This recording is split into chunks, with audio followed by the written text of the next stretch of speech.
ಗೋವಾ ಎಂದ ನಂತರ ನಿಮಗೆಲ್ಲರಿಗೂ ಒಂದು ಕುತೂಹಲ, ಕೈಯಲ್ಲಿ ಒಂದು ಬೀರ್ ಹಿಡಿದುಕೊಂಡು ಬೀಚ್ನಲ್ಲಿ ಆ ಸೂರ್ಯನ ಕಿರಣಗಳ ಸ್ಪರ್ಶದೊಡನೆ ಆರಾಮಾಗಿ ಕುಳಿತು ಜೀವನದ ಖುಷಿ ಸವಿಯೋದು ಅಲ್ಲವೇ? ಹಾಗಿದ್ರೆ ಬನ್ನಿ ಸ್ನೇಹಿತರೇ, ನಾವು ಕಂಡ ಆ ಗೋವಾ ಹೇಗಿದೆ ನೋಡ್ಕೊಂಡು ಬರೋಣ. ಗೋವಾ ಹೋಗುವಾಗ ಮಧ್ಯೆ ಕೆಲವು ಜಾಗಗಳಲ್ಲಿ ಟ್ರೈನ್ ನಿಲ್ಲಿಸುತ್ತಾರೆ. ಟ್ರೈನ್ ಮಧ್ಯ ನಿಧಾನವಾಗಿ ಚಲಿಸುತ್ತದೆ. ಆವಾಗ ನಾನು ಕಂಡ ಈ ಸೃಷ್ಟಿಯ ಸೊಬಗಿನ ಹೆಸರು ದುಧಸಾಗರ್. ನವಿರೆರೆಯುವ ಈ ದೃಶ್ಯ ಹಾಲು ಮೈಮೇಲೆ ಸುರಿದಾಗೆ ಆಗುತ್ತದೆ. ಸೃಷ್ಟಿಯ ಮಾತೇ ನಿಮ್ಮ ಕನ್ನಕಟ್ಟಿ ನಿಮ್ಮ ಮನಸ್ಸಿನಲ್ಲಿ ನೆಲೆಸಿಬಿಡುತ್ತಾಳೆ. ಗೋವಾ ಹೋದಾಗ ಮಲ್ಡ್ ಗೋವಾ ಚರ್ಚ್ ನೋಡಲು ಮರೆಯದಿರಿ, ತುಂಬಾ ಸುಂದರವಾಗಿದೆ. ನಾನು ಗೋವಾದಲ್ಲಿರುವ ಕ್ಯಾಂಪಲ್ ಹೋಟೆಲ್ನಲ್ಲಿ ಇಳಿದುಕೊಂಡಿದ್ದೆವು. ಗೋವಾ ಬೀಚ್ನಲ್ಲಿ ಪ್ಯಾರಾಚೂಟ್ ಫ್ಲೈಯಿಂಗ್, ನೀರಲ್ಲಿ ಸ್ಕೂಬಾ ಡೈವಿಂಗ್, ತುಂಬಾ ಕುತೂಹಲ ಮತ್ತು ಸಾಹಸಮಯ ಆಟಗಳು.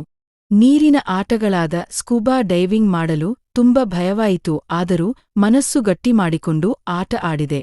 ಗೋವಾ ಮಧ್ಯ ಪ್ರದೇಶದಲ್ಲಿ ಒಂದು ಸುಮಧುರ ಜಲಪಾತ ಇದೆ, ಹೋಗಿ ಬನ್ನಿ, ತುಂಬಾ ಚೆನ್ನಾಗಿದೆ.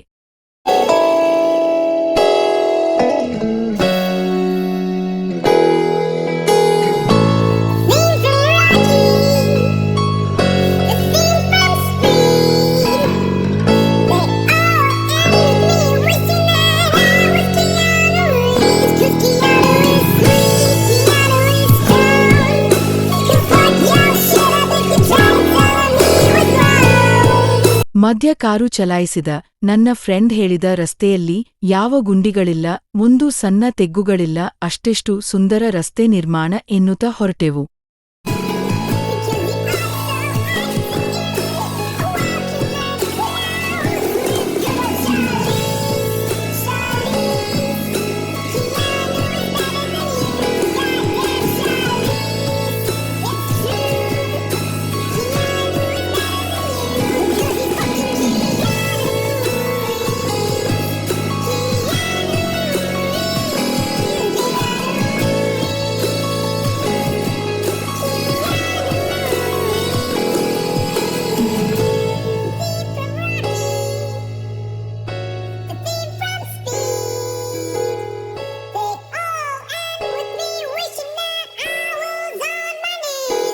ತಡರಾತ್ರಿ ಗೋವಾ ಮಧ್ಯ ಮಳೆ ಬಂದ ಕಾರಣ ಕ್ಯಾಂಪಲ್ ಹೋಟೆಲ್ನಲ್ಲಿ ಇಳಿದುಕೊಂಡೆವು. ಮರುದಿಂದ ಮಳೆ ನಿಂತು ಹೋಗಿತ್ತು, ನಾವು ಮತ್ತೆ ಹೊರಗಡೆ ಹೊರಟೆವು. ಗೋವಾ ಬರುತ್ತಿದ್ದಂತೆ ಬೀಚ್ ನೋಡುತ್ತಾ ಆ ಕ್ಷಣಗಳನ್ನ ಆನಂದಿಸತೊಡಗಿದೆವು. ಮಧ್ಯ ಮಧ್ಯ ಕ್ಯಾಸಿನೋ, ಪಬ್ ಹಾಗೂ ಬಾರ್ಗಳು ನಿಮ್ಮ ಮನಸೆಳುತ್ತವೆ.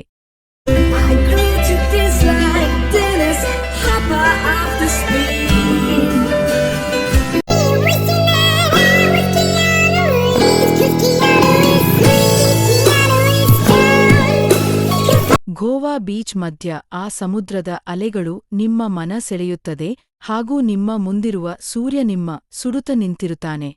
ಬೀಚ್ನಲ್ಲಿ ಮಾತ್ರ ಹೋಟೆಲ್ಗಳು ತುಂಬ ಕಾಸ್ಟ್ಲಿ.